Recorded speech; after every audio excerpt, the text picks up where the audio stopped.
তো বন্ধুরা, সবাই কেমন আছেন? সরস্বতী পুজোর দিন খিচুড়ি ভোগের না হলে কি চলে? তাই আমাদের বাড়িতেও আজকে সরস্বতী পুজোর দিন রান্না হয়ে গেল নিরামিষ পাঁচমিশালি সবজি দিয়ে গোবিন্দভোগ চালের খিচুড়ি। এটা কিন্তু খেতে অসাধারণ লাগে ঘি দিয়ে। তার সাথে কি রয়েছে?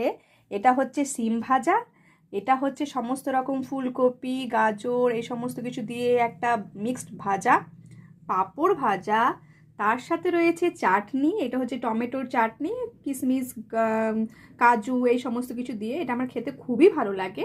তার সাথে রয়েছে গাজরের পায়েস, এটাও কিন্তু দারুণ লাগে। এই শীতকালে গাজরের পায়েসের কিন্তু খেতে হেভি লাগে। এটা কিন্তু হালুয়া নয়, হালুয়াটা একটু টাইট টাইট হয়, ড্রাই হয়, কিন্তু এটা কিন্তু একটু পায়েস।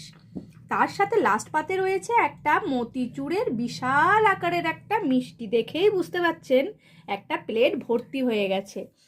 এত বড় লাড্ডু, বাপরে, বিশাল আকারের লাড্ডু। আপনারা আজকে সরস্বতী পুজোর দিন কে কী দিয়ে খাবার খেলেন এটা অবশ্যই কিন্তু জানাবেন। সরস্বতী পুজোয় খিচুড়ি ভোগ ছাড়া কিন্তু কোনোদিনই চলে না। ধন্যবাদ সবাইকে।